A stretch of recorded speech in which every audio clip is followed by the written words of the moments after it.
Looking for video. There it is. All right. All right. Welcome to 2025 City of Lamarque. City Council Special Agenda, January 13th, 2025. Notice is hereby given that the City Council of the City of Lamarque, Texas will conduct a special meeting on January 13th, 2025, beginning at 3 p.m. in council chambers at 1109 B Bayou Road, Lamarque, Texas, as well as via video conference hosted through Zoom. In accordance with Section 551.127B of the Texas Local Government Code, the presiding officer and the quorum of the Lamarque City Council intend to be and will physically be present at 1109 B Bayou Road, Lamarque, Texas. This location will be open to the public, and the meeting will be broadcast at this location on Channel 16 and via YouTube. The council will meet for the purpose of considering the following agenda. The meeting has been called to order. Kiera, would you give us a roll call, please? Yes, sir. Councilmember District A. Present. Councilmember District B is not with us today. Councilmember District C. Present. Councilmember District D. Present. And Mayor. Present. Thank you, Kiera. I believe we now move to, before we get to the executive session, as always, we want to make available this forum for our residents and potential guests to have a vehicle to speak. And so before we recognize Mrs. Catherine Herron Keith, let's see if there are any folks online wishing to speak. Vinny, are there any folks that you can tell online that would be wishing to speak at this time? Very good. We'll move forward now to those that are in person, and we have one, and that would be Mrs. Catherine Herron Keith. You want me to say my name and address? Yes, ma'am, for the Okay. record. Hi, I am Kathy Herron Keith, 56 Barondo Pines, Lamarque, Texas. Welcome. Okay, so I wanted to come today. I know we're apparently having a parting of ways, but I wanted to show my appreciation for Mr. Garcia. I would like to commend Cesar Garcia on the work he's done as our city manager. Cesar has worked tireless hours for the city and our community. He has made himself accessible to residents, unlike many of his predecessors. Cesar, a first-time manager, came to us with new and inventive ideas and incentives. He's found grants and opportunities to revitalize the reputation and pride in our city. I wish that the decisions would be different.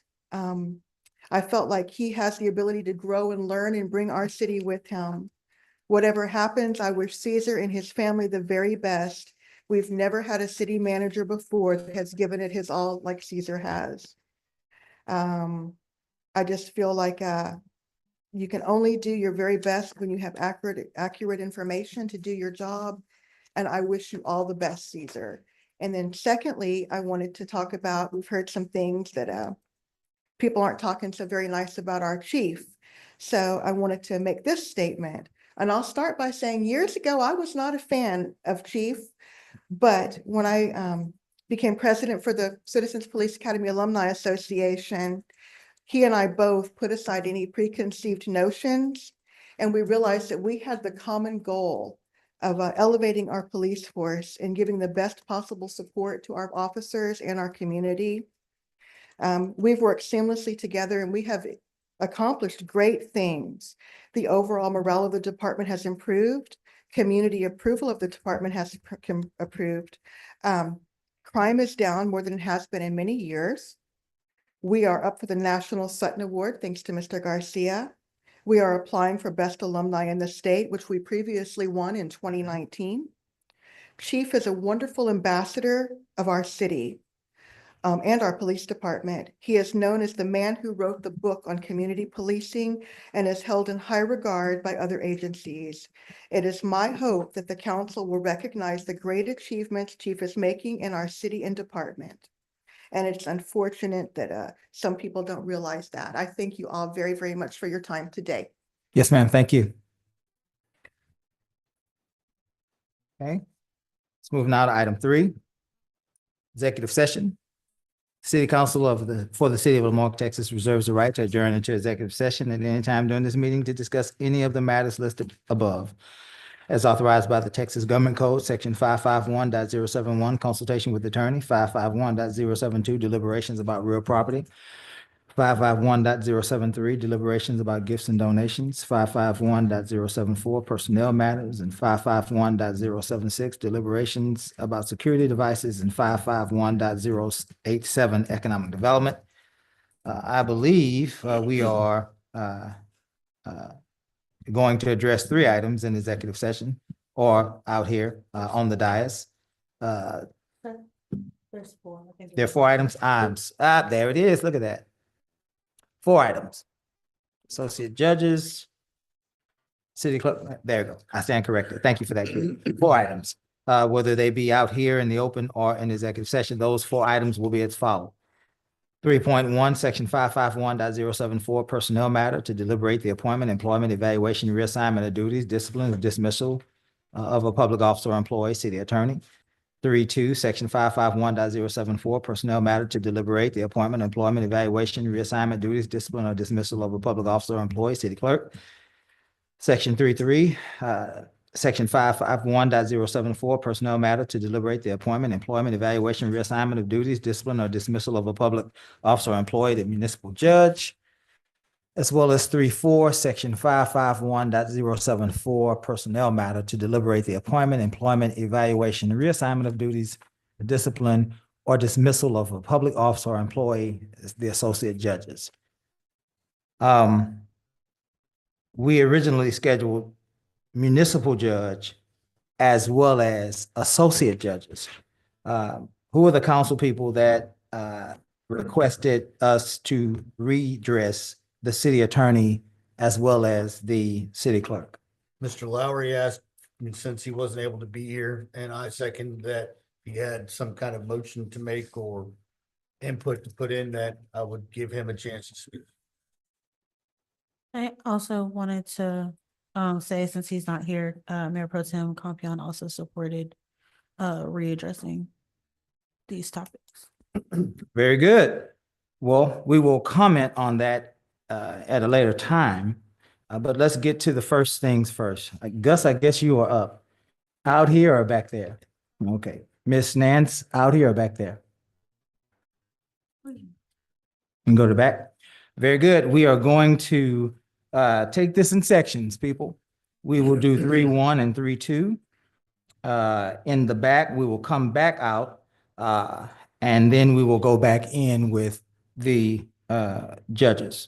And so we are recessing from our special meeting at 3:13. and we'll be moving into executive session at 3:13. We stand in recess.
Good afternoon, everyone. We are still in the middle of our evaluations for our judges, for our court clerk, and for our city attorney. We are trying to conclude that meeting. We still have one judge that we need to hear from. And then we will possibly take action. We will close that meeting, have a short recess, and reconvene at 6 o'clock. But we need to finish this meeting, and so I thank you all for quieting down so that we can move forward with this meeting. Are we ready, Vinny? Okay. You ready, Kara? We are now in open session. We are in the midst of completing our evaluations for our municipal court judges. We have completed 3. There is yet one more to go. And that evaluation will be in open session of the Honorable Judge Carlton Getty. Mr. Getty, you may approach. Welcome, sir. You have requested your evaluation to be in open session. I have a statement I'd like to make, Mayor. Yes, sir. I want to thank the mayor and the council for all the considerations they've given me over the years, but it's time for me to retire. And so I am asking to vacate my position as the associate judge. You've got a full complement of judges now. You've got the presiding judge and 2 alternates. And so I consider this my tender of my resignation of my position, and I'd ask for no further appointment. Yes, sir. That's all I have to say. Thank you, sir. All right, thank you. Yes, sir. Thank you.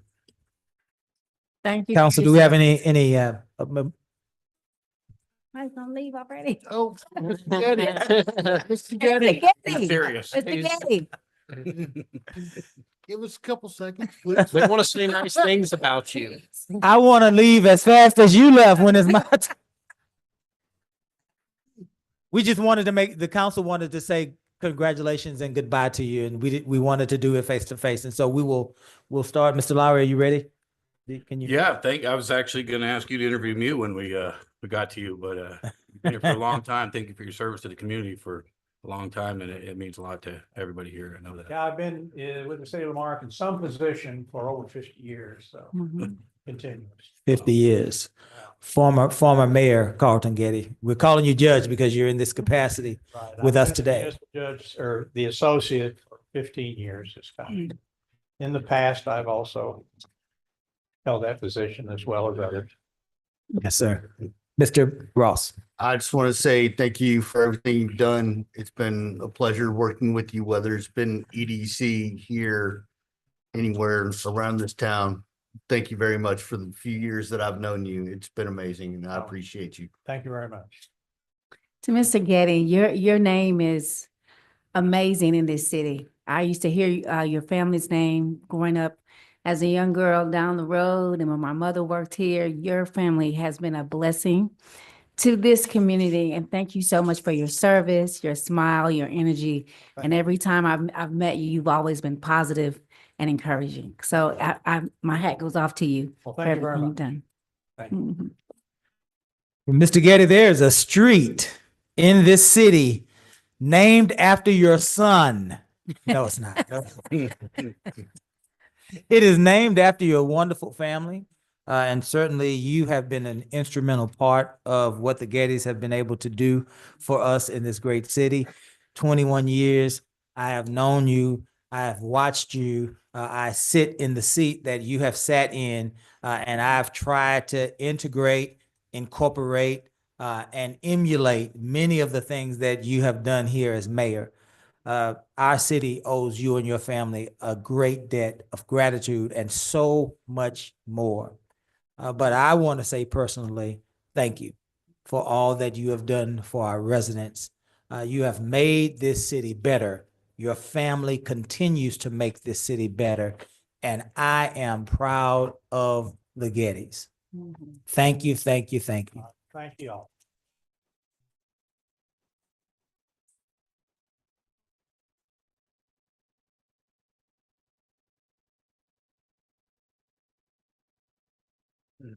All right, ladies and gentlemen, we are now moving into item 4.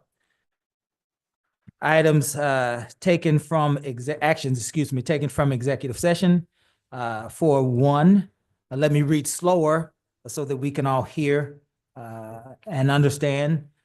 For 1, section 551.074, personnel matter, to deliberate the appointment, employment, evaluation, reassignment, duties, discipline, or dismissal of a public officer or employee, and that would be the city attorney.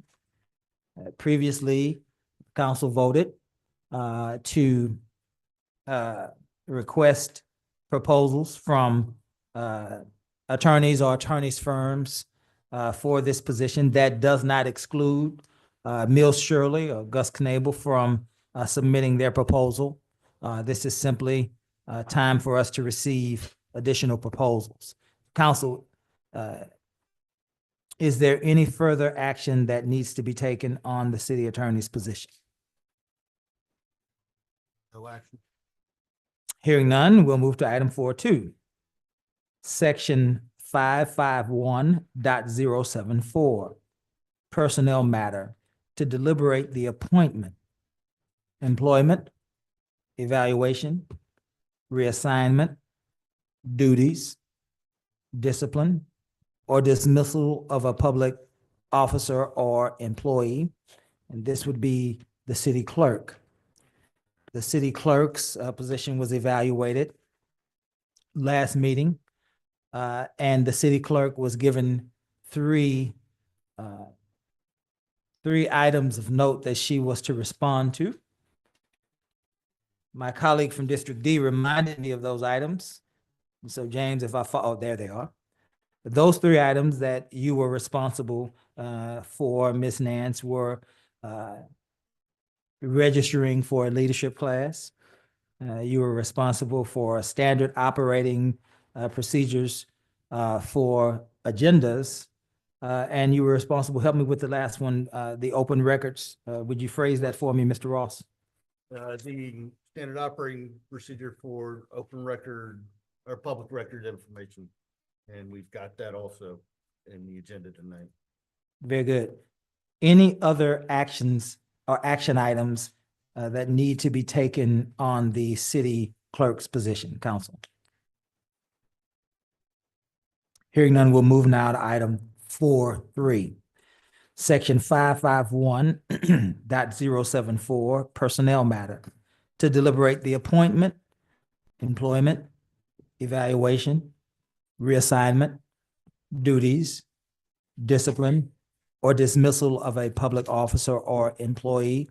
And this would be the lead municipal court judge. And that would be Judge Pettijohn, Judge Carrie Pettijohn. Council, are there any actions that we would need to take tonight on the lead municipal court judge, Judge Pettijohn? Hearing none, we'll move to section 4.4. Section 551.074, personnel matter, to deliberate the appointment, employment, evaluation, reassignment, duties, discipline, or dismissal of a public officer or employee. And this would be concerning the associate judges. There were 3. As you have witnessed, one of them has retired after 50+ years of service to our community, Judge Carlton Getty. But that leaves 2 associate judges that were appointed, I believe, in October, council? Yes. Is that right, Kiara? That would be Judge Gregg and Judge Gonzalez. Council, are there any actions tonight that are needed for section 4.4? Any actions concerning Judge Gregg and Judge Gonzalez? Hearing none, we'll move to item 5, and that would be adjournment. I will entertain a motion to adjourn. So move. Is there a second? Second. Before we adjourn, council has been here for the afternoon. We are going to take, I hope, about a 10-minute break to eat so that we can move forward with our 6 o'clock meeting. Many of our meetings last well past the 10 o'clock hour.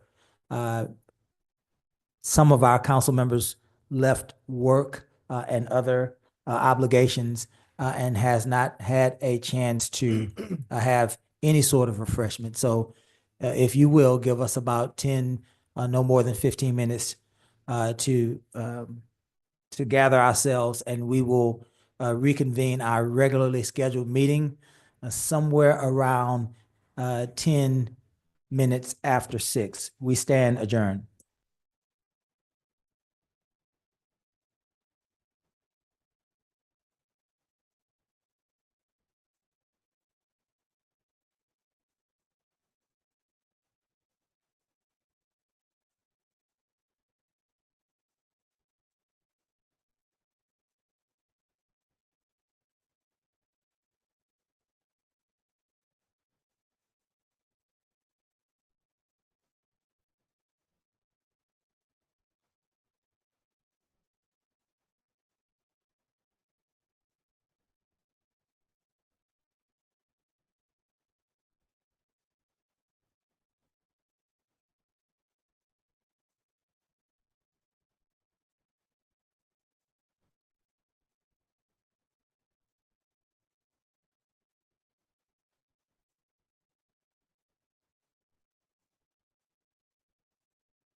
Good evening and welcome.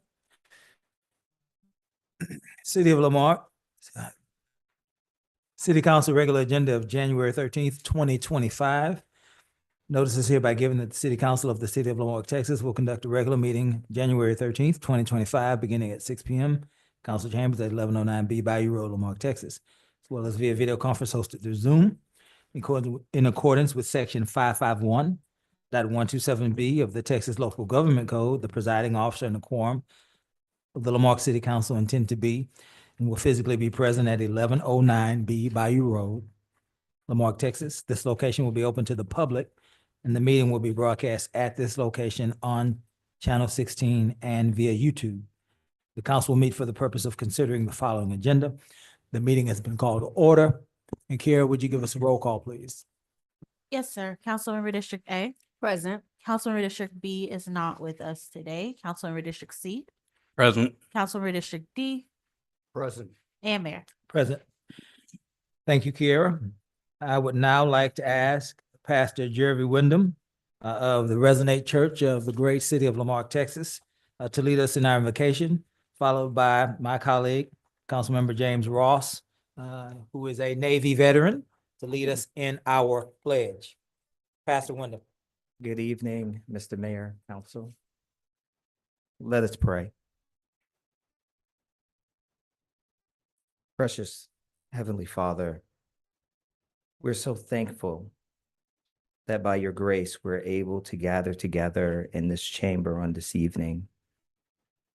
God, our true prayer on this evening is that not only this chamber, but our hearts individually would be filled with compassion and with competence. God, our prayer is that we would remember the charge that you've given us to love you with our whole hearts and to love our neighbors as we love ourselves. God, I pray that we would rely solely upon your guidance as a community, as we remember the prayer that you taught your disciples to pray. Our Father, who art in heaven, hallowed be thy name. Thy kingdom come, thy will be done on earth as it is in heaven. Give us this day our daily bread, and forgive us our trespasses, as we forgive those who trespass against us. And lead us not into temptation, but deliver us from evil.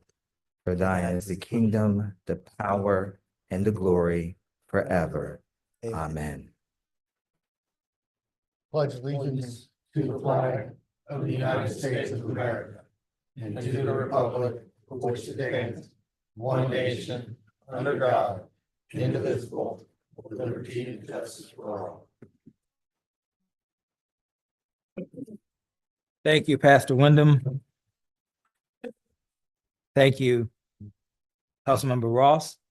We're now to item 4, presentations. 4.1 was scheduled to be an award. I believe our friend, Mayor Pro Tem Joe Compion, received a President's Lifetime Achievement Award. And this is from the President, is my understanding, from President Biden, President of the United States. We will share that with Mr. Compion when he returns. I believe that there are several fires. He is a Red Cross staff member. And so there are several fires because of this cold weather. And he is at work in various communities providing relief to those persons suffering from those tragic fires. As well as 4.2, our new Developmental Services Director, Mr. Jason Ellison, is unable to attend tonight. And so we will introduce him formally on next meeting. 4.3, introduction of our new budget coordinator. And her name is Monica Velez. I believe that would be Mr. Garcia and Ms. Turner's role to introduce Mrs. Is it Velez? Is that how you pronounce? You may approach Ms. Turner.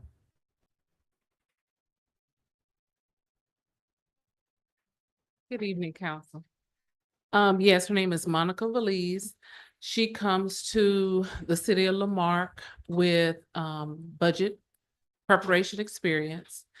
She worked for the city of Alvin, city of Lake Jackson, and city of Angleton. So I'm very pleased to have her on staff. Very good. Is she here? She is not here. She had a pre-planned event during this week prior to her being hired, so she'll be back in the office, I think Thursday. Well, let's council, let's add her. I'm sorry, I thought she was present. I was told No. Mr. Ellison was not present. Right. And I thought she was. So we will, if it's okay with you, Yes, we will bring her back as well because we want to formally meet her. absolutely. Thank you. Absolutely. Thank you. Thank you, Ms. Turner. Item 4.4, Proclamation, National Human Trafficking Prevention Month. Ms. Nance. Where did Ms. Nance go? Did she have the proclamation available?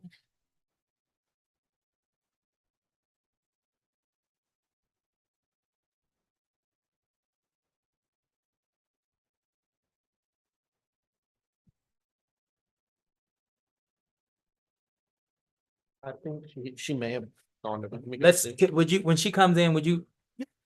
I'm gonna come around and greet these wonderful people to my left and to you all's right and have them approach.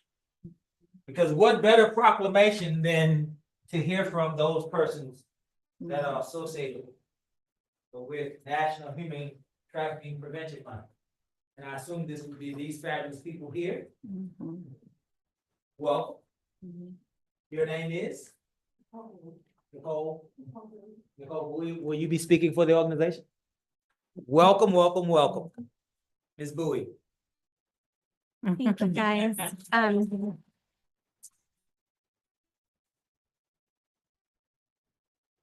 So unfortunately, this tragedy has actually struck her home. I lost my daughter to human trafficking in 2020.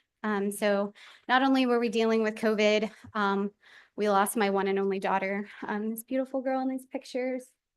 She was a really outgoing, awesome. I'm not biased at all. Yeah. She was very athletic. She just loved the people around her. She was very family oriented. I really do feel like she was a lot of the glue that kept our family together. In junior high, she started trusting the wrong friends. She was a straight A student, loved school, started hanging out with this girl, and things started changing. She started skipping class, her grades started really dropping. I started noticing things. We started finding like clothes in her room that weren't hers, cell phones, things. And you guys, honestly, I just missed every single one of these signs. All of the education and everything that is out there, the movies, it's all overseas. You guys, we live in a really, really great community and a great area, but there's bad people that would take advantage of our kids. And if we're not going to stand up and be advocates and work together on a community level, it's never going to stop, right? I mean, legislation, there's laws, all those things are working and they're working towards, helping us, but it takes a long time. So we created an organization in her honor called Maddie's Movement. And we have two big events every year. One is Miles for Maddie. We have it in September in honor of her. We have it out in League City. That's actually where we're from.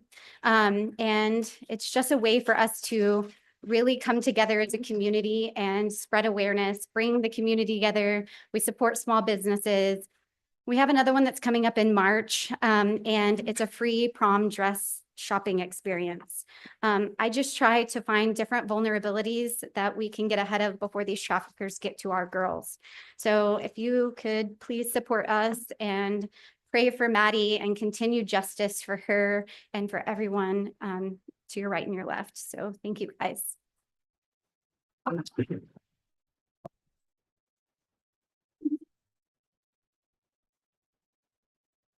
We have, we're getting the proclamation. It was not right. I read it. I'm glad I proofread it. And so Ms. Nance is making some corrections before we leave today. It will be out. But let me say, I believe my colleague was saying that the city of Texas City has been active in arresting persons that are involved in human trafficking here today. Is that right?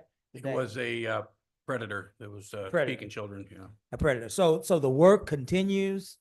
I heard you, I was listening to you. And certainly my heart, the council's heart goes out not only to you, but all of us that have been victims of this horrible, heinous behavior. When I was younger, we didn't have to worry about these types of events. I don't know what I would do if I were to have to, with small children, worry about these types of events today. And again, we are praying for you as a community. This council stands with you. We are supporting you. And we are glad that you are here in our community telling your story, because your story is important. I can't emphasize that enough. I'm getting emotional looking at you. You're making me want to cry.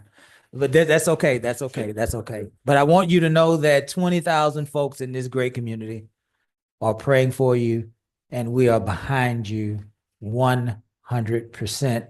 And I don't mean this in a way that would make the moment light, but I'm going to ask those that are here just as a show of support to give you and this organization and your family a round of applause.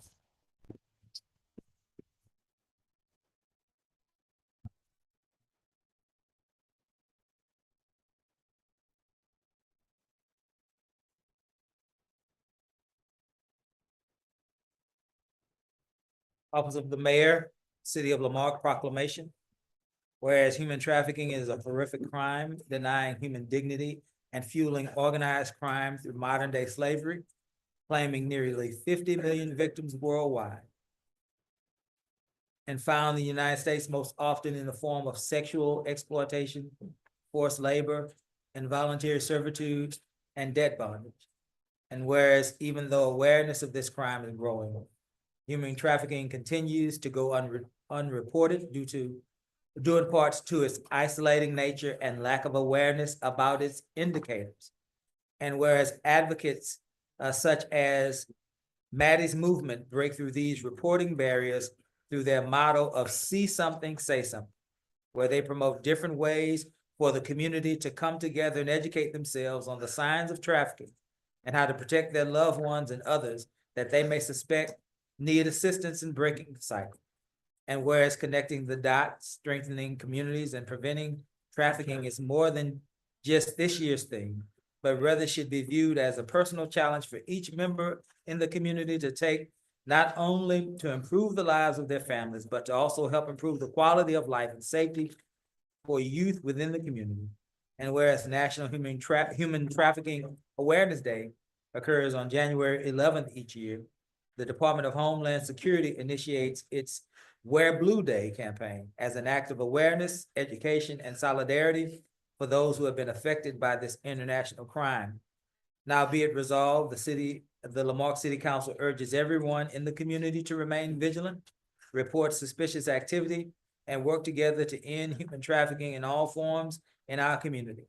Now, therefore, we, the mayor and city council, by virtue of authority vested by the city of Lamarck, do hereby proclaim the month of January as 2025 as Human Trafficking Prevention Month, the city of Lamarck, and we do hereby urge all citizens to participate in Wear Blue Day campaign on January 11th, 2025. In testimony whereof witness my hand and the seal of the city of Lamarck, this 9th day of January 2025, Keith Bell, Mayor. Let's give this day a round of applause.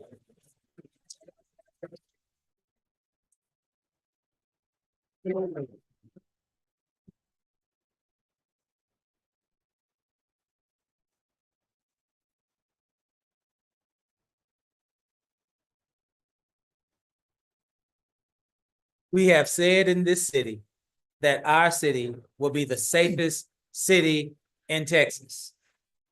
We last year did a lot going towards the seniors of our community, trying to make the seniors of our community safe. But I believe this year we ought to add a layer because the two most vulnerable groups in any and every society are the seniors and the children. And so, council, I'm urging us to make this year count by passing ordinances, by providing for resources, and by supporting our law enforcement community as they continue to fight this uphill battle. Ma'am, again, you have 20,000 folks behind you from this little city, and we are fervent and we're feisty. And so we're gonna do all in our power to support you. Yes, ma'am. Absolutely. I need to sign this.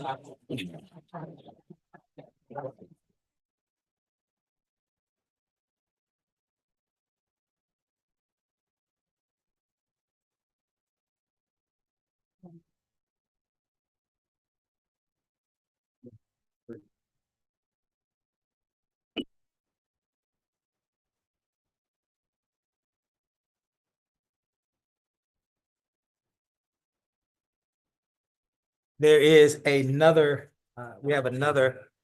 Before we move on, can we? Yes, sir. Yes, sir. I'd like to say that y'all probably don't know anything about me, but a good friend of mine has always talked to me about Miles for Maddie. And I resign in a few months, but I want to make sure that your organization gets $800 of my discretionary fund before I resign in her name for your organization. So I'll be sending you an email about that, Kara, so that we can make sure that they get that.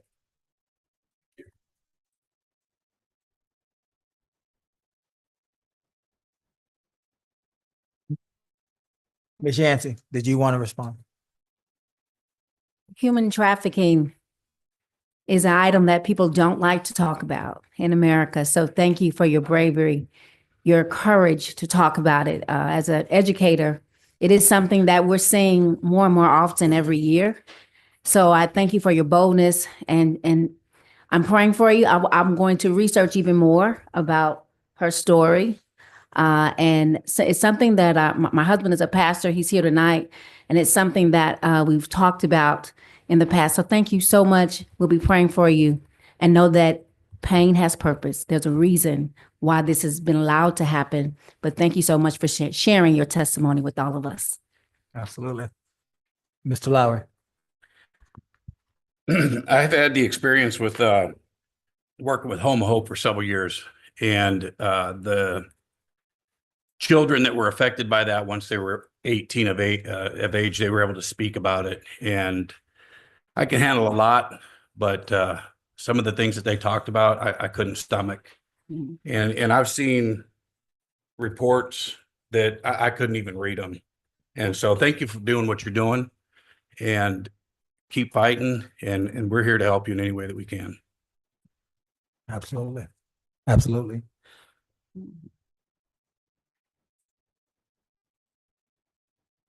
I'm so sorry that you all have had to go through this. I couldn't imagine. I could not imagine a day having to deal with the things that you have dealt with daily. And I believe that you have touched the hearts of the people of this city.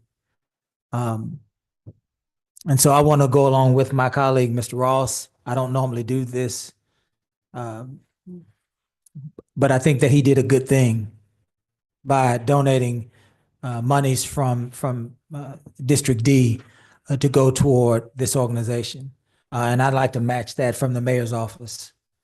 And so I will be asking Ms. Nance to expend the same amount of resources and earmark that for your organization. Because I truly believe that you have touched our hearts today unexpectedly. And you've done so much for this meeting and this community, more than you'll ever know. Thank you for being here. I am, for one, glad that you came, and by the response of our community, that I am not alone in that. So thank you, thank you, thank you. Yes, ma'am. Absolutely. Item 4.5, presentations. Eyes on Lamarck. Would that be you, Chief Argon?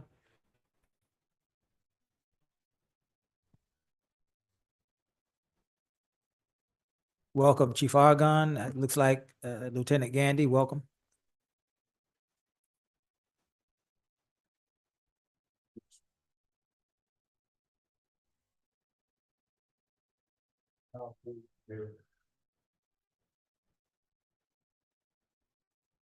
Okay, Andy, go ahead, if you would.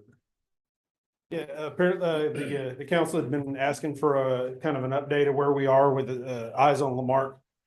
Just for anybody that doesn't remember, Eyes on Lamarck was kind of a multifaceted movement, if you will, to try to help keep our citizens and specifically our seniors safe. We did a few different things, and I think we were able to make some good achievements. We still have some work to do, but we just wanted to kind of give you an update of where we're at with thus far. So you want to click forward. Phase one of it was our volunteer camera registry. That's just where we asked our citizens that if they were willing, they didn't have to just let us know that they have functioning surveillance cameras at their residence or business.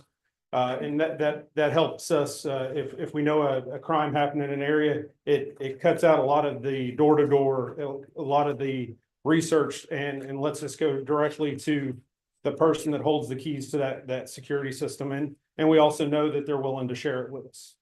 We don't take control of anything or anything like that. They maintain control of their own system. It's simply more or less contact information. Let me just say this. There are so many crimes we have solved in the last 4 years because of citizens that have cameras and offering to help us. So it's very, very important that registry continue. Yeah, so since we initiated this program, we've had 41 citizens that have registered their surveillance cameras. We certainly would have hoped for more. 41's not nothing though. And not to say that folks outside of that 41 are always willing to work with us.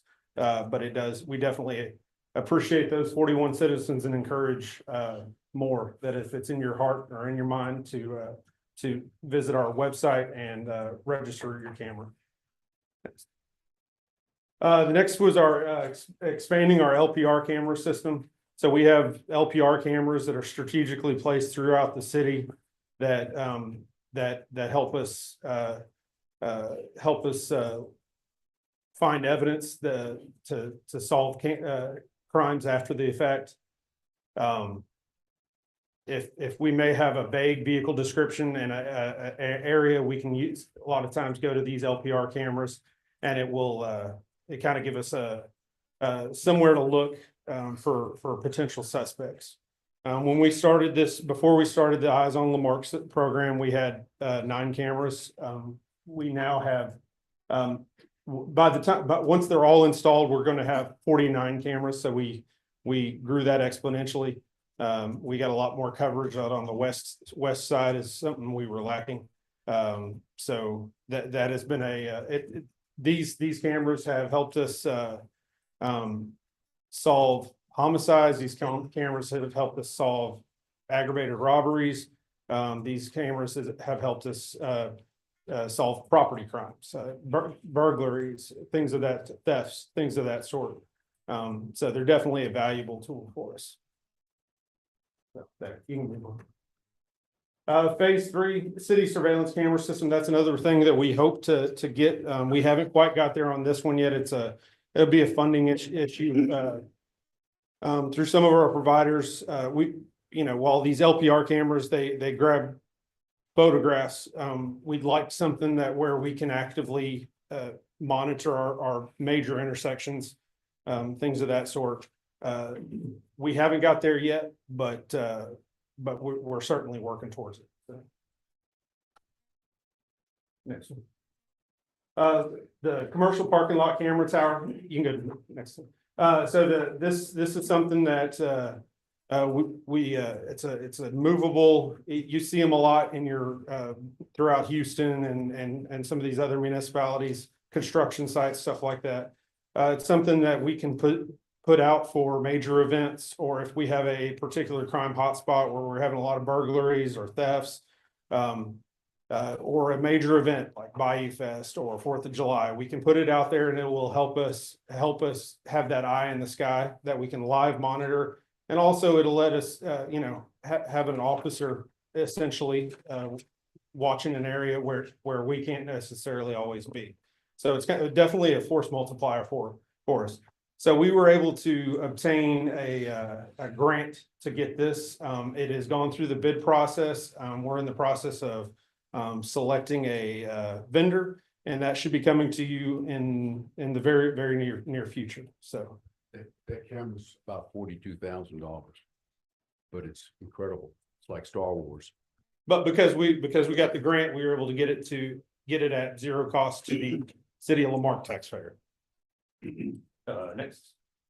The last phase, I think it's the last phase, was the senior citizen doorbell camera. We worked with, of course, city administration, city council, and some of our sponsors to purchase a quantity of ring style doorbell cameras that we were able, and then we took applications from our senior citizens. We've already done the first round of those. Next slide. We installed 33. 33. We have 28 that are already on the list for the next round. And I believe we have about 45 extra cameras. So we're going to start advertising that again, so that if there are any interested parties that are interested, senior citizens that are citizens of Lamarck, that we can get them those ring style doorbells. We went around with the Habitat for Humanity and installed those some time ago, and it was a really, really successful program and very well received. So I believe that's it. By the way, these cameras, you need to have internet. That is one requirement. They must have internet to reach their cell phone or their PC. So we have got an eyeball on one of our captains that's going to help us. Deputy Chief Wagner grew up with school with him. He's going to help us down the road. Looks like we're going to do this in the first quarter of this year, so we're going to try to finish this program off. So, Council, Mayor, any questions? Council, do we have any questions for Chief Argon or for Lieutenant Gandy? Thank you so much. The work continues.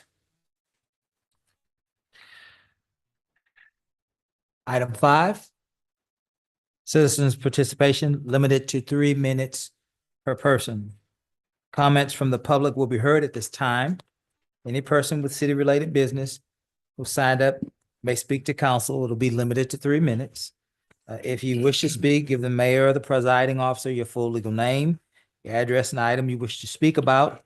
Compliance with the Texas Open Meetings Act. The city may not deliberate on comments. Personal attacks will not be allowed. Personnel matters should be addressed to the city manager during normal business hours. If you are visiting with us via phone, telephone, cell phone, you can press *6 to mute and unmute yourself.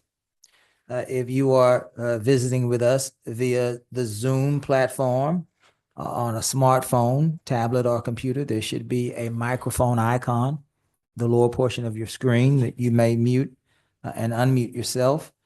If you are here with us in person, when your name is called, you may approach the podium, the center aisle, and you will be heard at that time. Notice that there is a change and there will be further changes. We have a clock. It is not where we want it to be, but it is a clock, and it has 3 minutes, and certainly you ought to be able, from your vantage point, to see when your time is ticking down. We have a staff member that's going to give us the thumbs up or some sort of signal, a carrier pigeon or something, when we get to about 30 seconds. Is that right? Very good. I'm so thankful for you. Vinny, are there any persons online wishing to speak? No, thank you, Vinny. We will now move to those that are here in person. Mrs. Catherine Heron Keith, how do you keep being the first person I call? You're just fabulous. Welcome. I could just speak before y'all. Anyway, my name is Catherine Heron Keith. My address is 56 Ferrando Pines. Thank you for I that. was here earlier. I spoke on behalf of Cesar Garcia, our city manager. I wish him all the luck. I feel he's done a wonderful job. I'd also like to say that our police chief is absolutely wonderful. My reason to be here tonight is because apparently I've appeared on council agenda 6 different times. So I kind of wanted to give my side of the issues that have been brought up by a very different opinion than what actually happened. I am writing this personally and not as a representative for any organization. On March 19th, 2024, the LMCPAAA held an open meeting social where we had guest speakers. Kim Yancey arrived late. She said, "I saw your post on Facebook and came. I welcomed her and appreciated her attending." During the entirety of the presentation, she was looking at her phone. She appeared to take no interest in the officers' presentations. Attendees were told that they were more than welcome to take pictures with the guest speakers and the canine. I then asked that we get a group membership photo, since many members were there that don't usually attend the monthly meetings. It was at this time Kim showed interest. Kim started to come up and I politely said, "This is a membership photo." She then said, "I can pay my dues now." When I told her that she could not, she asked Chief Aragon if Laura Devine would take her check. The entire group was having the photo taken and Kim kept yelling at me from across the room, "I want to talk to you," and repeatedly calling my name. After the photo, I walked over and told her again that she was welcome to take pictures with the guest speakers and anyone she wanted to. She just couldn't be in the membership photo because she wasn't a member. I told her that the bylaws state that anyone whose membership has lapsed must be voted on the board by reinstatement. She then yelled, "I'm a sitting city councilwoman. I will call the NAACP, BLM, newspapers, and news stations on your asses." She kept saying, "I'm a member. See, I'm wearing the shirt." I told her she had not paid dues since 2018. I then asked Barbara Cook, who is the vice president and who is also the state president, to come and explain to her. Barbara attempted to explain the procedure, but Kim refused to listen. Barbara told her the procedure of requesting in writing to meet with the board and to have her membership reinstated. Barbara told her, "You are trying to make this political and we are not political." Kim started screaming at me again, saying that she had been to the FBI Academy and the Police Academy and Texas University. She was so angry she couldn't even say University of Texas. She then told Chief he better tell me what she wanted.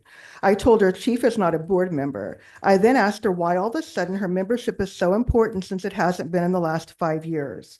I did say it's been widely publicized on several occasions, the disrespect that she has shown our officers, so why would she want to be in a group that supports our officers wholeheartedly? She really went insane at that point, screaming repeatedly that Santos murdered a young Black man. Oh, well, my time is up. Did you give me the signal? Okay. Oh, man. I'm sorry. Anyway, if I can just You can say- finish your Okay. your sentence. There's much more. I have receipts of the registered letters. I also have a letter email dated from 2021 where I reported to this council the threats made to shoot up my house. And also an emissary from that particular council came to visit. You can't. Miss Keith, did you want to submit those documents to the city manager's office? I'm sorry. You haven't done anything in 4 years, so no, just trying to get it out there. And I'll make a live statement on Facebook tonight where everything is out there since I've run out of time. But Yes, thank ma'am. you so much. I've got a new security system that I'm paying for myself, so I'm ready for you. Thank you, Miss.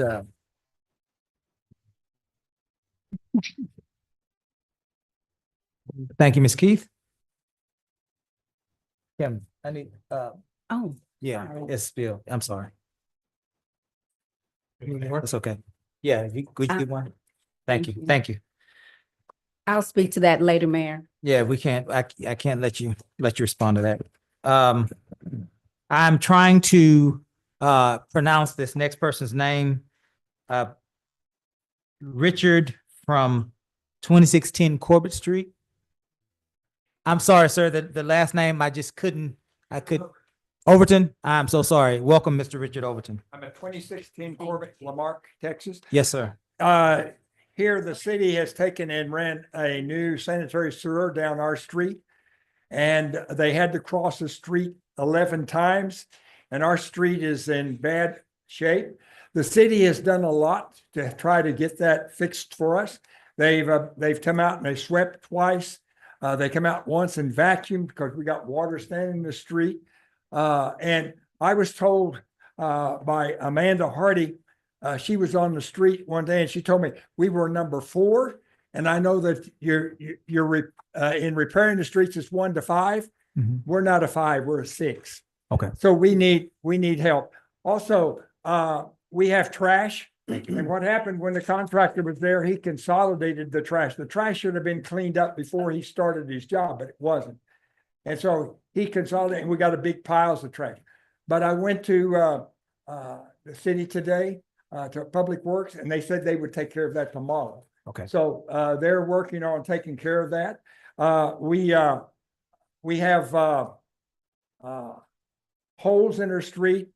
Of course, with 11 crosses across the street, it's really messed us up.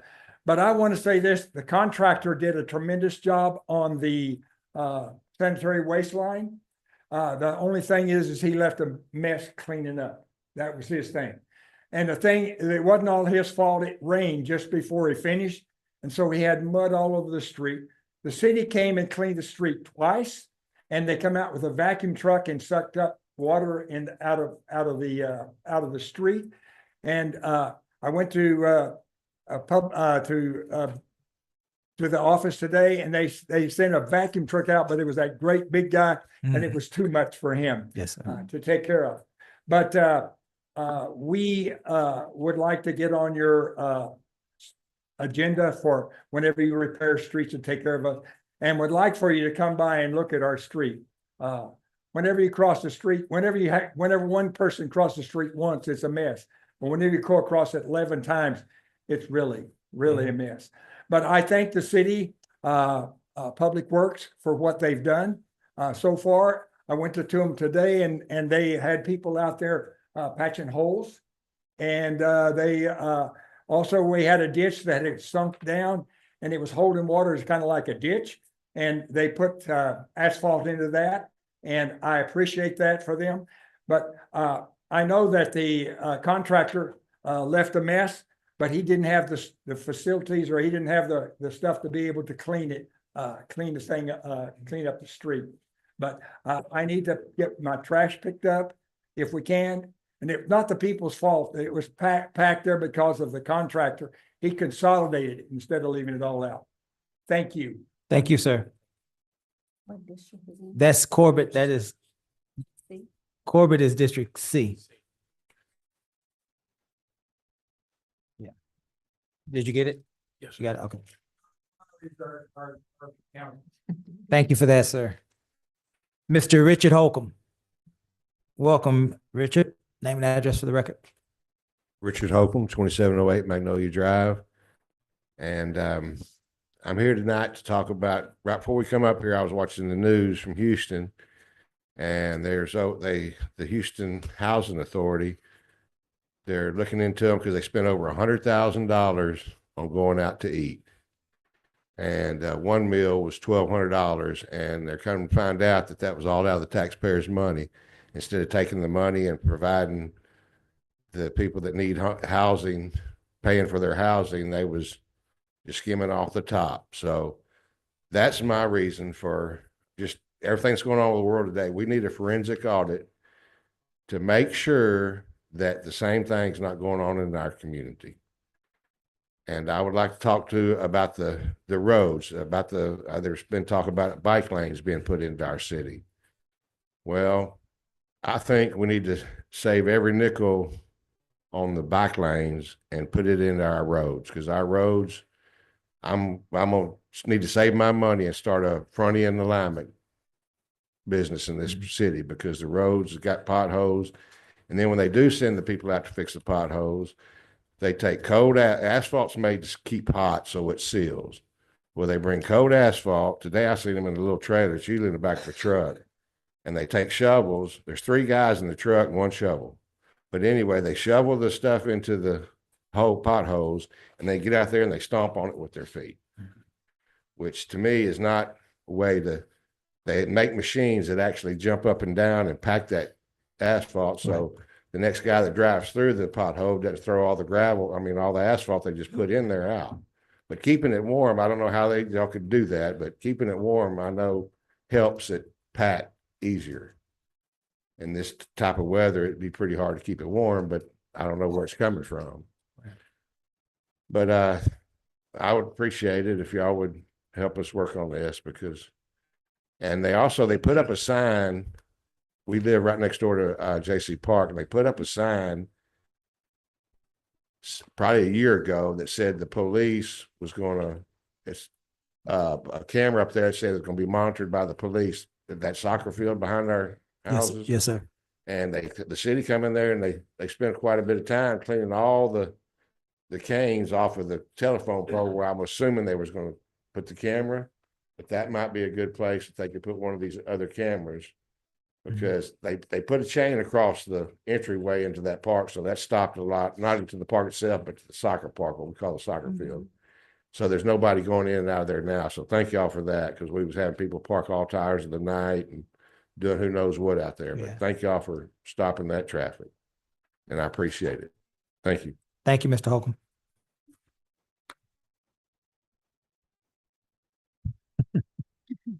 Corey McCara. Welcome, Corey. Happy New Year to you.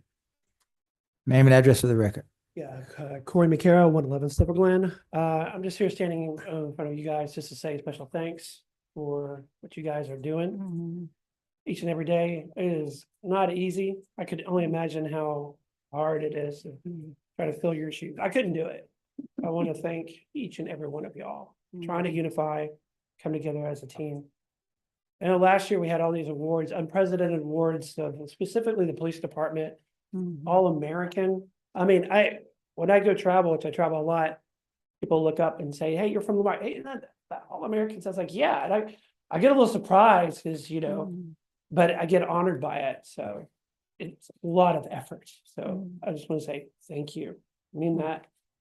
Also want to say special thanks to Caesar for bending over above and beyond for Delaney Cove. There have been some times when I've called him and he just, comes out of nowhere like a ninja, helps take care of our situation. I'm looking forward to hopefully, Caesar, wherever you go or may stay or go, or wish you clear horizons. I really mean that.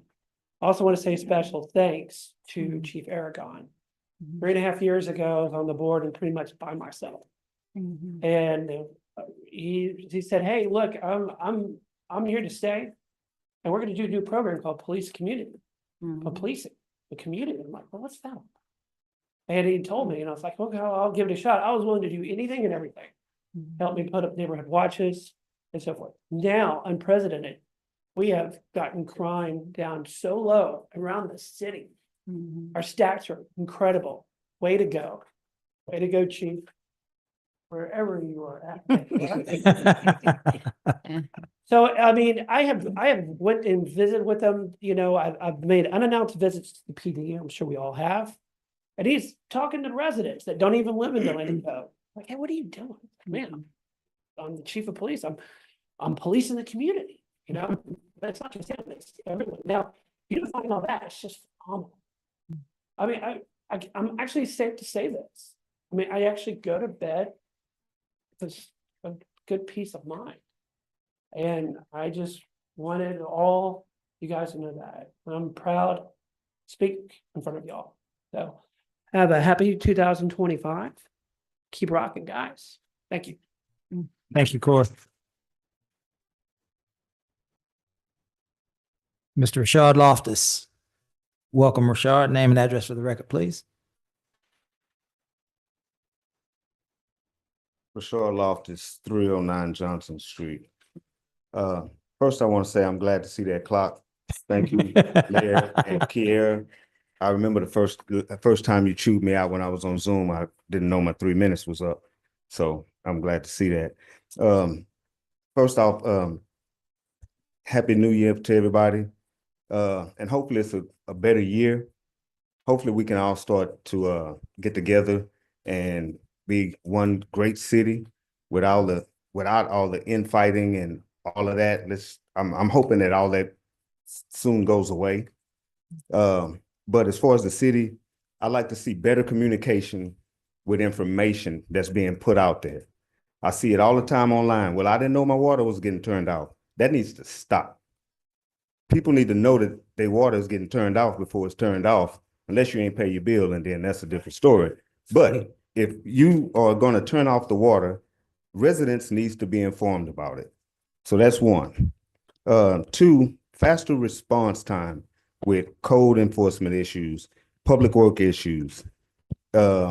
It's just to the point to where you turn in something and it gets, kind of slow. And I understand that. Working in public works myself, I do understand that, but let's do better is my question or my ask. Also, these debris piles that's been out there for months, weeks, days, years, I'd like to see them picked up in a timely manner. I've been asking to get something done about this for probably 5 years, and even maybe 4 years that I've been on the Keep Lamar Beautiful Commission, that there's a better way of doing this and getting this picked up. Because waste management, in my opinion, and I've said it before, they are trash. That's just it. And citizens need to do better with putting it out there. There's a proper way to put this stuff out there. When you put it out there wrong, of course, it's going to stay out there much longer. So the citizens need to do a better job of that as well. Also, too, I'd like to thank City Manager Cesar Garcia. Even under immense pressure, you've been doing a great job, in my opinion. You failed perhaps in some people's eyes in some areas, and that's understandable because we all going to fail at something. You've been available to me Fridays for the last year, weekends, Sundays. You're calling and you're answering my phone calls, and I do appreciate that. So I just have to say that again because people deserve to be told when they're doing a good job. And you deserve to get kicked in the butt when you're not. That's just it. Also, the last thing, I got 15 seconds left. Let's get some training for our employees, especially in code enforcement and public works.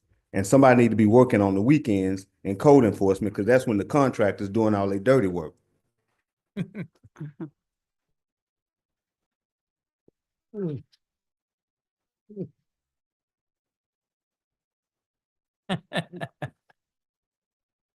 Thank you, Mr. Loftus. I'm enjoying that. I saw that. CJ Beard. Welcome, CJ. Name and address for the record, please. Carl Beard, 1600 Pennsylvania Avenue. I guess I have one direct question. Redeeming Ministries is actually supposed to be on the agenda for actual variance we were requesting. I didn't see us on the agenda. Well, you said, CJ, who you directing the question to? Redeeming Ministries to city manager. Oh, okay. Yeah. He's asking you a point of information. Permission to respond. Right. Yeah. Certainly. The item was on the agenda. I do believe, was it Gus, Kara, where was it that it was pulled last minute? Yes, that item needs to go through proper channels and a public hearing needs to be convened. So that's why, and why that didn't, I don't know. Right. We were told by city manager that was the proper channel. Yeah, CJ, we're gonna have to cut it there because we can't have. Okay, but I fine. did reset your time because they took some of your time. Okay. And so, yeah, we can't go back and forth. I can get them to give you a All basic right, that's fine. answer. We can adjust that. Thank So you. I'll take the remainder of my time to address another issue. Okay, the other issue I'm addressing is actually Lamar Police, Police Department Citizens Academy. More specifically, one of their members. The members are actually a council person on this council. This is one of his posts. I respect law enforcement, but the top brass in Lamar needs a life-changing experience that happened to each one of those dirty, corrupt MFs. They need to be paraded in the street in handcuffs or inside the prison that should be in. They should be tattooed the word pig on their forehead. That's one post. Next post, prepare for the next city councilman. I'm fear for my life. The way the crooked police chief, Rondo Aragon, was trying to intimidate me. Pray for Lamarck. We're under attack from domestic terrorists like arrogant and corrupt politicians, Lamarck Police Department. Next one, bring back the old Lamarck Police Department. Bet we can clean up the trash real quick like Aragon. He needs to go to prison. All of those things for an actual member that's part of the Citizens Police Academy. He should have been properly, well, that person should have been properly vetted for that. For me to sit up here and hear their representative say that a certain member use words like Black Lives Matter, NAACP, all of those actual organizations have worked with the police in various capacities across this nation. So for a rogue person, in my opinion, that's a terrorist, to actually infiltrate that organization that's supposed to represent the whole city of Lamarck, supposed to represent minority communities as well as Caucasian communities, I think it's an injustice that he was actually allowed to be on that. And it's further injustice that he was taken through Galveston County's Police Alumni Association. That person continues their online rants, everything from racism. This same person actually, on a post I had about a march that was coming up, he made a post saying we're locked, cocked, and ready to rock. And then under that post, he referenced taking donations for that same alumni organization. I'm asking the city to actually discontinue any and all relationships you have with that alumni association, because this is my opinion that that association has been infiltrated by white supremacists. Thank you. Thank you, Mr. Beard.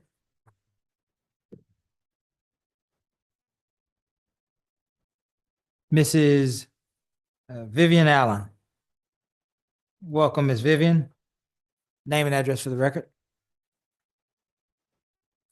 Vivian Allen, 816 Howell Avenue. I've been a resident of Lamarck for 29 years.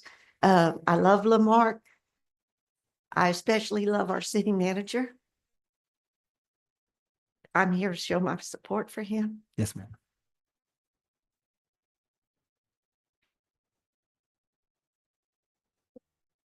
Very, very disappointed that he's leaving. I think he's done an awesome job.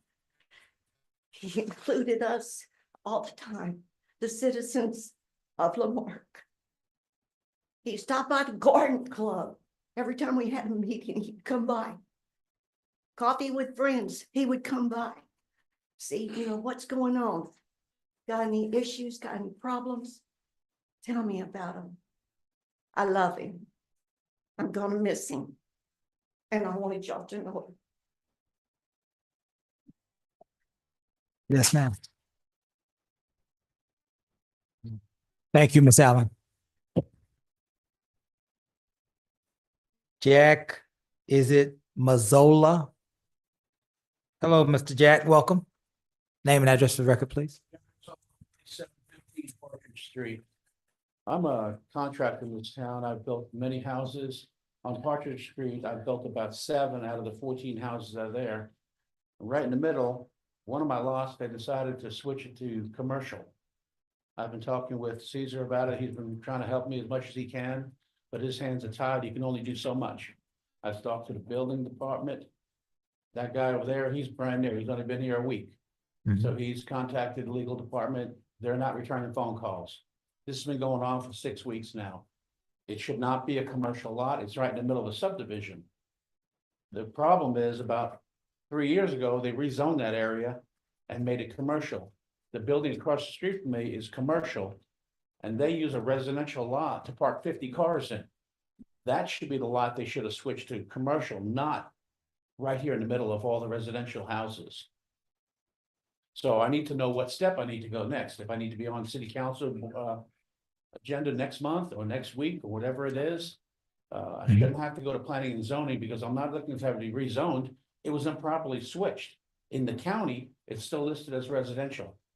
So whoever switched it in the city of Lamarck needs to switch it back, or actually they say he's probably not working here no more. Like most people in Lamarck, they don't last very long. So we need to figure out what they're doing around here, switching lots, just because they feel like switching. The 3 lots that are right at me, that they switched to commercial, all have houses on. The one across the street, they switched to commercial, it has a house on it. So everybody's taxes in that area are gonna go up being now commercial property also. Which, that's not my main agenda. My main agenda is try to get the lot switched back to what is supposed to be residential. Yes, sir. And I spoke with Caesar numerous times, and he's called me 6:30, 7 o'clock at night, still working, trying to help me. Mhm. So I appreciate your help.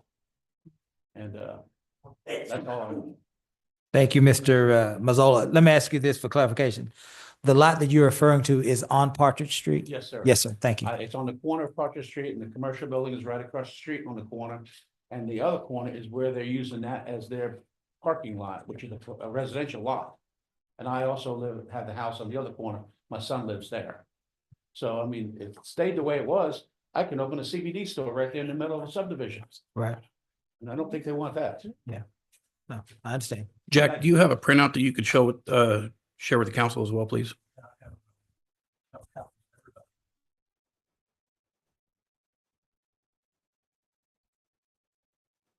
The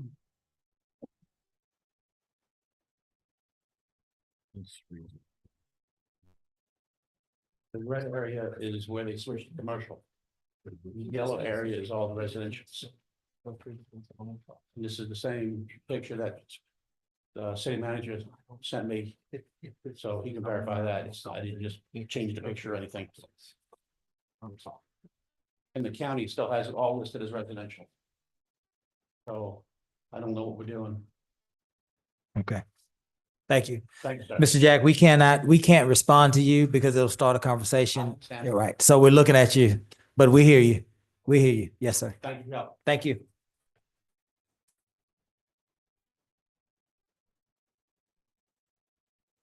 Jody Richards. Welcome, Jody. Name and address for the record, please. Jody Richards, 114 Delwood Court. So I just wanted to introduce myself to the council. I'm the new president of the Delaney Cove HOA.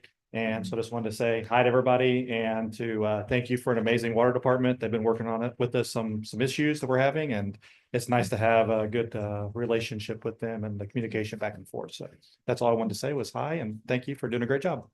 Thank you for serving, sir. Look forward to working with you. Mrs. Patricia Trevisani. Welcome, Miss Pat.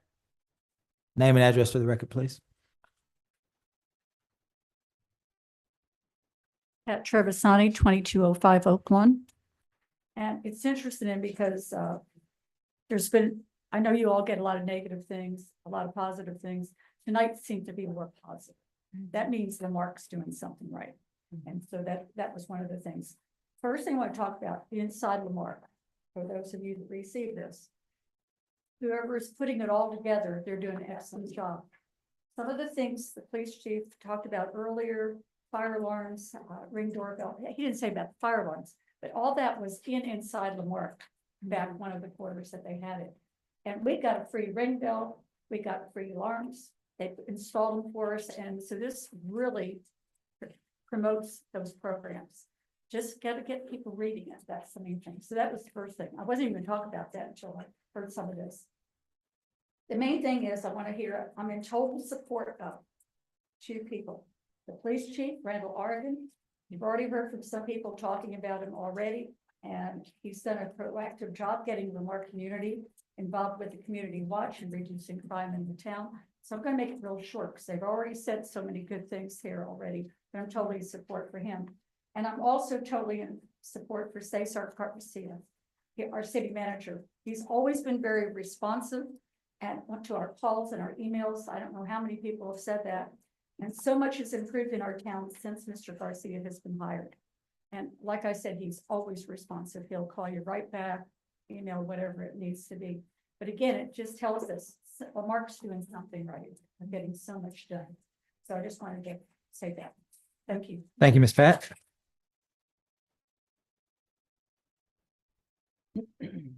Judith Sturgeon. Welcome, Miss Judith. Good to see you again. Name and address for the record, please. Not very often, but sure. Judith Sturgeon, 30 LD Drive. I've been here in the Marque since 1993, I think. I love living in La Marque, and I hate seeing us continually in the headlines as a Texas version of the feuding Hatfields and McCoys. I hate to see the same kind of socio-political influence that has been getting so much negative press cause us to lose two experienced professionals who have already done so much for the residents of the city. The only city official that I have personally seen accomplish anything noteworthy in the past couple of years are the city manager and the chief of police. My neighborhood has finally gotten the expanded storm drains that were promised but had been on hold since Hurricane Harvey.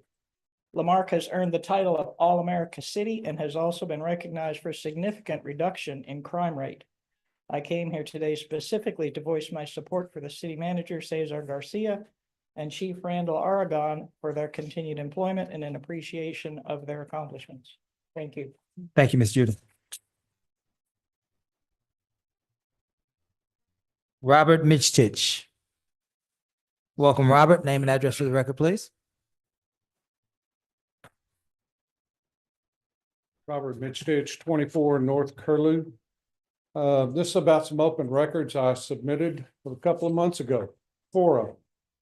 And not all of them have been turned back. They come back as completed. Not one of them is completed, and most are inaccurate. First one was about a Graydall purchase a few years back. I asked to see the invoices and the order number. Okay, I was given 2 documents, both on city letterhead. And one of them on the file, save as file name, was called an invoice. An invoice comes from the vendor or whoever brokered the deal. It does not come from the city. So that's an illegal representation. Totally wrong. I still want to know, and I'm going to reissue these, all 4 of these. The others was for the travel expenses to the retail conference center that all of you guys went to and some city staff. Well, only EDC was turned in, but none of the council members that went. And even on the EDC, even the airline charges weren't there. The other, I asked for about the fuel charges, all fuel charges on a 3-year period that I dated it to. Well, it comes up that I want to be charged $150 for electronic. I say it's because of the hours, but all it is a synopsis off of the credit cards, and all credit card numbers were redacted. Not even the last 4 numbers so that you can tell what card it is, because you don't know. And they're saying there's 85 packets. Well, that might be your WEX cards for fuel. And I was asking for fuel, but it takes more than that. And there's more P cards than that. And then the names were redacted. So you don't even know who spent this, and you don't know how much fuel is going. But to look at a few, I got 10 of them, to look at those, there's something wrong here. And nobody wants a forensic audit. This is so wrong. And the other one, well, I asked for some more travel related charges.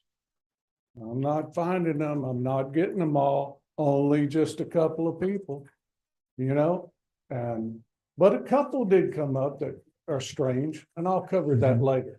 But I will reissue all 4 of these. And there is no reason to try to lie and say a document is an invoice when it's not. But I will be using this because I submit these to the Attorney General also, because this has got to stop. We need a forensic audit. And I was there on the Citizen Police Academy meeting, and I agree with Ms. P. Thank you, Robert. So sad.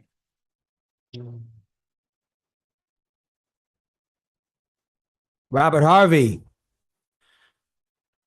Welcome, Robert. Name and address for the record. I already know. Go ahead. I had to say it though. Welcome. Hey, when I come to these meetings, I'm like a dog marking my territory. I live in your head rent free, Joseph Lowry. You can't even go one day without sending me a message on WhatsApp. And I'm making sure no one tries to move in on my real estate and take up my space. In previous meetings, I've already presented the evidence of Joseph Lowry's messages and emails to Chief Aragon and the police department, acting like a scared little bitch, saying I'm stalking and harassing him, and receiving security details and begging for police escorts.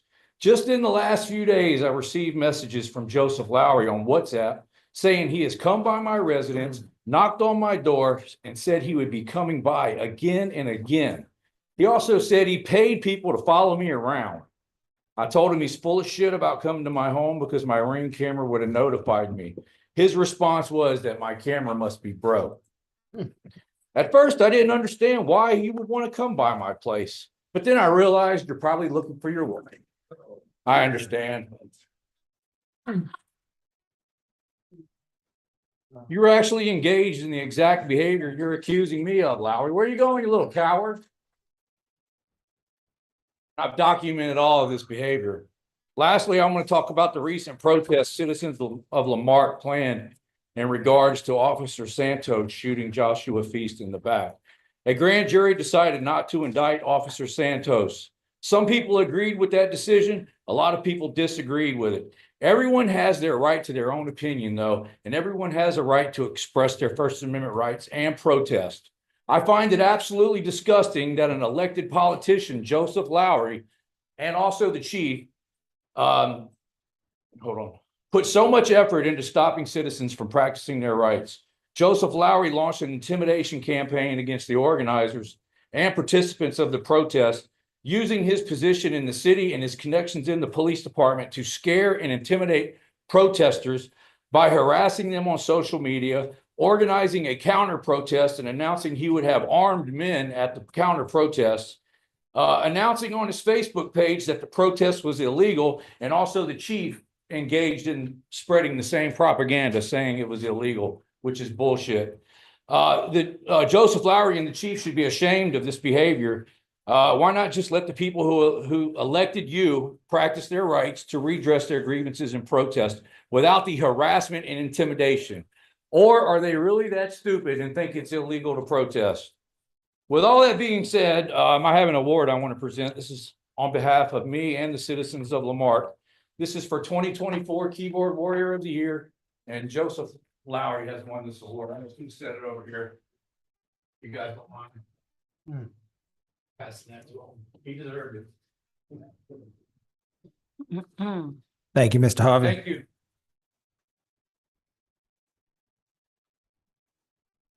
I'm trying to not butcher this last name. Forgive me if I do. Donald Ray Kotlerich. Kotlerich. Well, I'm gonna give you 30 extra seconds for having such a cool last name. How about that?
You may start the clock.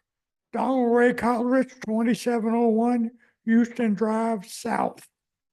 First of all, Mayor Bell, I would like to ask you to call the city of Quebec, Canada, and tell them that their weather has taken residence up in Lamarque. If they would send a delegation down here to escort it back across the border, we would greatly appreciate that. Okay, and I disagree with the man in the red hat. I think Lamarque is a great city. We were named All-American City not too long ago. Our public library won an award for their excellence in research. And one of our police officers recently was nominated for his worth ethics. And that's one thing I would like to compliment the city has done in lowering crime. But with new businesses moving to Lamarque and new rooftops coming in, crime has a way of following. So I would like to see Lamarque build a state-of-the-art police department. a Class A facility, second to none in the state, the county, or anywhere. So we can attract the best officers and retain them. That's right. All right, because right now they work in a broom closet. That's right. They have no room for anything. In my dealings, in my work, I discovered that we have more space if we go up versus out. So Yes, you sir. can stack more things vertically than you can horizontally. So if they move the police cell, the actual jail, to the underground at the site, they could maximize the square footage there. I'm not an engineer, but working for Kroger for a long time taught me how to stack product and how to maximize efforts. And my time is almost up, so thank you. Thank you, Mr. Donald.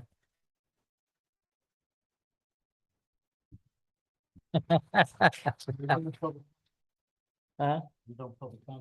We are done with public comments. Can you do what now?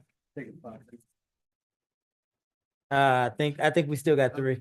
Yeah, we got three. We'll call you if we need you, James.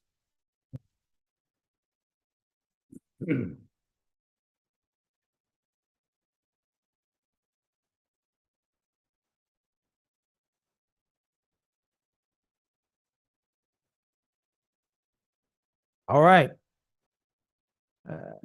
Council, there are three of us. We can still conduct business. Let's move on to item 6.1, special city council minutes of December 9th, 2024.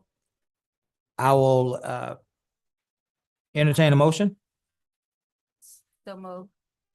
So move. I need a second on that. Second. Okay. Motion. Are there any additions, any corrections to the minutes? Here now, we'll call for the vote. Presented to council for discussion and possible action. 7.1, boards and commissions, appointing, reappointing, and or removing members of boards and commissions, boards, commissions, and committees, excuse me. Mayor, Yes.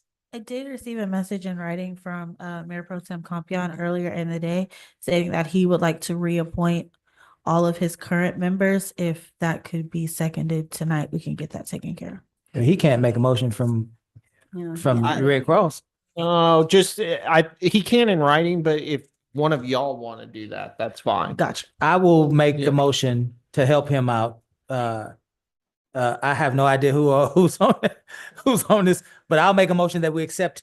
How about that? I'll make a motion that we accept Mayor Pro Tem's written nominations for his appointments. How about that? Does that work, Gus? Yes. And look like you want to second it, Joe? Second. All right. Who's next? Wait a minute, you need to put a vote to that. No, we're gonna Oh, get no, all no, the okay, nominations. Yes, sir. okay. Unless you want to take No, them individually. I'm Did good. you? You sure? Yeah, individually. You want to take them? Okay, let's do, is that okay with you? Let's do, District B. All in favor? Aye. Aye. I'm nay. Your nay?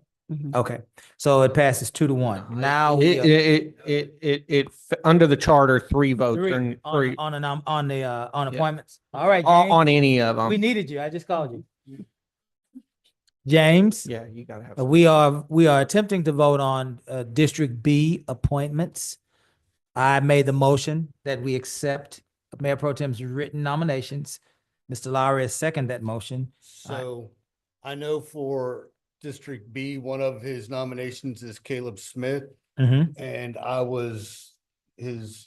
Tamara called me and said that Caleb will be doing a lot of work out of town. So he will not be able to be on the building standards anymore. So when he comes back, we need to have that possibly renominated. Yeah, we can, that'll be a issue that Mayor Pro Tem has to settle with Mr. Smith. Yes. Sooner rather than later. So should we wait? I don't think that we should wait. Okay. I think that we should move forward with action, and allow him to adjust that based on the conversation that he has with Mr. Smith without objection. Very good. So now we're going to vote. Did you need anything else before you voted?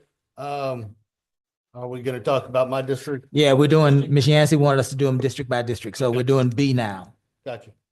Nothing else. I'm gonna call for the vote. All those in favor? Aye?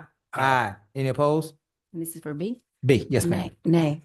3-1 on B. All right, let's see. Ms. Yancey, did you want to go next? I don't have any point. You don't have any appointments? Not Okay. right now. Mr. Ross, do you have any? So I was informed that my primary for the planning safety building is going to be moving to Corpus Christi, so I need to nominate somebody new for that. And then I had nominated Ray Medina last meeting for the ordinance review / charter. And I would like to nominate, because he has his name in, for planning and zoning and for building and standards, but Orlando Archibald for the public safety building, if he can, Okay, I'm confused. Orlando Archibald for public safety. yes, instead of Jose, because Jose's moving. Okay. And then was there another one in there? Ray Medina for the ordinance review charter.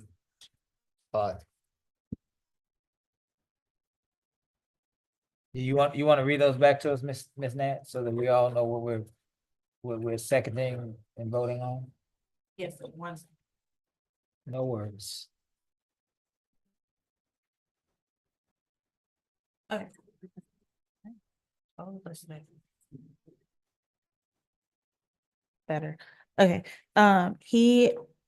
Ray Medina was initially appointed to a different board at the last meeting. We are removing that nomination and reappointing him. No? No, because in my ordinance review, it was the only one that was vacant. I'd originally put everybody, but I found out that Jose's moving like immediately. Right. So I have to put somebody there, and then I had originally put Ray Medina in for the ordinance review / charter. Okay, now I'm confused again. So Ray Medina is not in the ordinance review committee. He is going to the, No, it's the ordinance review. If you look at the I got you. applications, you have, it says charter / ordinance review. gotcha. Okay. And then Orlando Archibald is going to public safety Yes. in replacement of your current member who is moving and is no longer eligible. Got it. Read them back. I'm sorry. He's got 2 nominations. Say them to me again. I'm sorry. Ray Medina, And to what? ordinance review. Okay, and, Orlando Archibald to public safety. okay, very good. That's all you got, James? That's it. Second, it needs a second. Second. Any discussions on District D appointments? Hearing none, we'll call for a vote. All those in favor? Aye. Any opposed? Mr. Lowry, you have any? I'm waiting on some applications, but there's gonna be 2 appointments. Okay, not this meeting? Not this meeting, Okay. sir. If you'd like, if you've already spoken with them, you can appoint them and I can collect their applications and documentation. You good? Okay, all right. Well, guess I'll do mine. Let's see, Boards of Adjustments, Crystal Cooper, Building Standards, Beverly Sumlin, Civil Service, Morris Martin, Civil Service, Lucy Glenn, Civil Service, Jackie Pennington, Economic Development, Gene Smith, Keep Lamarck Beautiful, Terry Pettijohn, Planning and Zoning, Corey McCara, Chairs Board Omega Bay, Leslie Cruz, Chairs Board Omega Bay, Al Harsika, Chairs Board Omega Bay, Patty Shipley, Chairs Board Omega Bay, Cheryl Farrell, Chairs Board Omega Bay, Doug Budin, excuse me, Chairs Board Omega Bay, Darlene Barnes, and Chairs Board Omega Bay, Cheryl Gray. I'll entertain a second. Second. I still have ordinance review. What about my Parks Board appointment? Is that up this year? You did Parks Board in 2024. Okay, so it's not up this year. No. Okay, very good. Any discussion on my appointments? Hearing none, we'll call for a vote. All those in favor? Aye. Any opposed? Thank you, council. Item 8, new business. Items prepared to the council for discussion, items presented to the council for discussion and possible action. 8.1, ordinance number letter O-2025-0001, adopting rules of procedures for council meetings, making various findings and providing an effective date. This is the first reading. Gus. Yes, Mayor, this was in response to some questions about council behavior kind of as a whole. As you all can see, the chart, section 2.08 of the charter gives the city council the power to determine its own rules. And that's what this ordinance is attempting to do. It's clarifying the authority of the presiding officer and setting rules of decorum. Of course, this is, while I took it from what other cities have done, there are, council is free to amend, discuss as it sees fit, and tailor it to this council's will. I'm happy to answer any questions that the council has. Council, who have any questions for Gus as it relates to this item? Gus, you said, I have a couple of questions, actually. Actually, one question, and then I wanted to simply kind of make a comment. You said that you brought this from, you used another municipality. Yeah, I did. The city of Oak Point, Texas. Oak Point, Texas. Okay. Thank you. This is in response to Oak Point.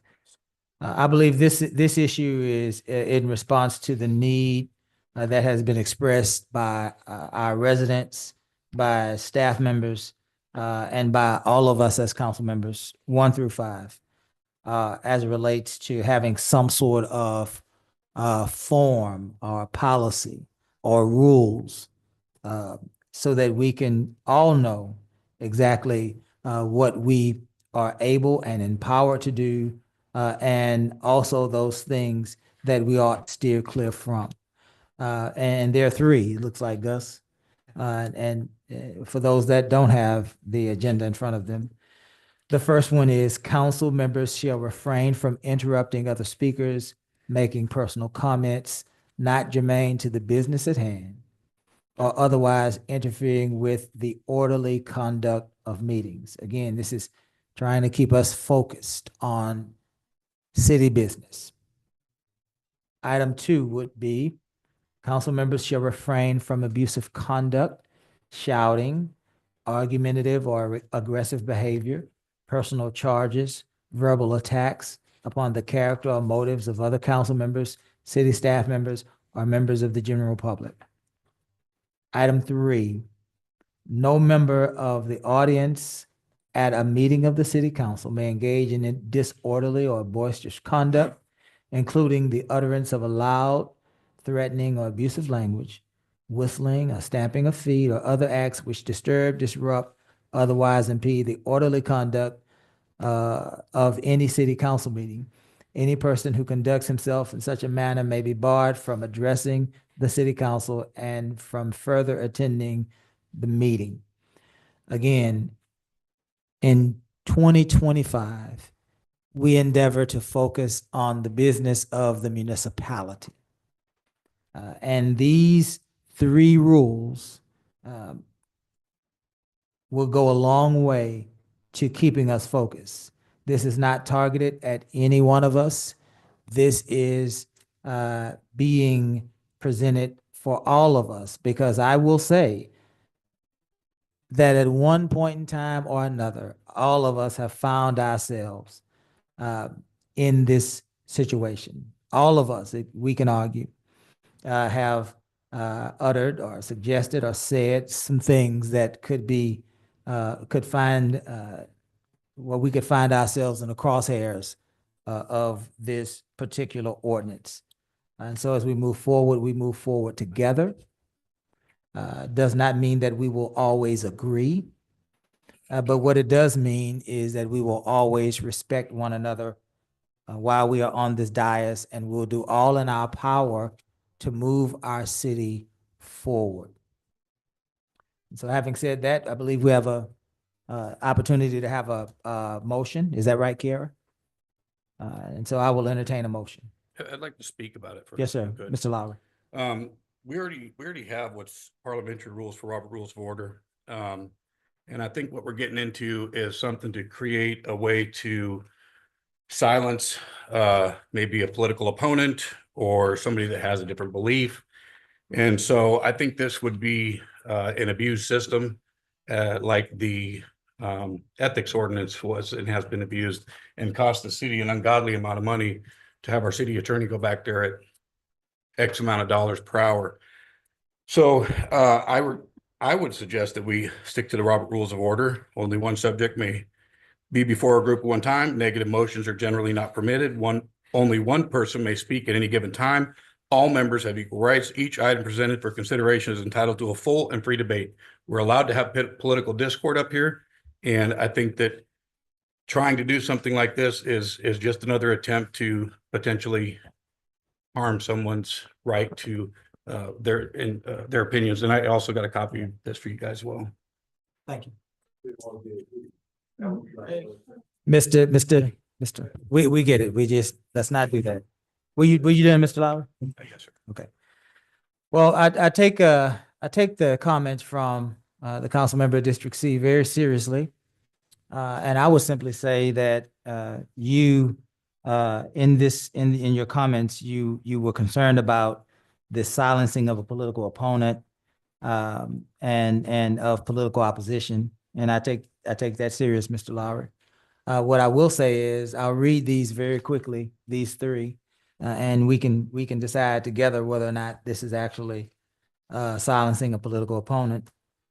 First, council members shall refrain from interrupting other speakers, making personal comments that are not germane to the business at hand, or otherwise interfering in the orderly conduct of meetings.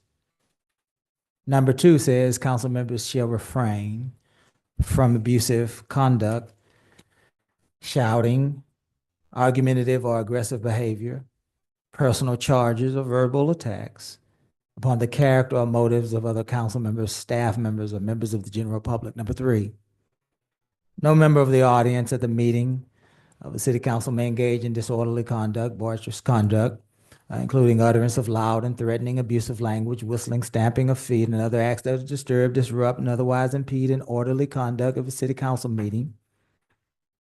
Any person who conducts himself in such a manner shall be barred from addressing the city council from further attendance. I had to read it again myself, Mr. Lowry, because I wanted to be sure that none of those things would be remotely possible with this ordinance. Seems like to me the ordinance is trying to find a path to civility, and even in civility, we are able to disagree. There was a wise man from previous generation that said we ought to be able to disagree without becoming violently disagreeable. And I believe that this is what this speaks to. I want you, Mr. Lowry, to be able to express yourself and represent your district to the fullest extent.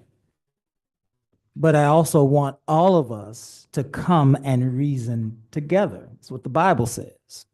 We ought to reason together. Doesn't mean we're going to agree. It just means that we are in solidarity in the idea that the city we call Lamarque, Texas, is foremost in our minds, and that our business is the city's business while we are on this dais. And we want to respect each other and defend each other's right to represent our districts. That's what I read in it. I don't see it in the way that you see it. But I do appreciate your concern, Mr. Lowry. Yeah, so I think it's already outlined in Robert's Rules of Order, the parliamentary procedures that we already have. And let's bring up, for instance, you said aggressive behavior. Who's the judge of what's aggressive? Some people say I'm aggressive, I'm intimidating because I'm a big guy. So then who's the judge and jury for that? Who's the judge and jury for each item? I think we're going into dangerous territory. I think we should refrain from it, but the council can decide as a whole. Well, I respect that, Mr. Lowry, and I appreciate that. The judge and jury would be the presiding officer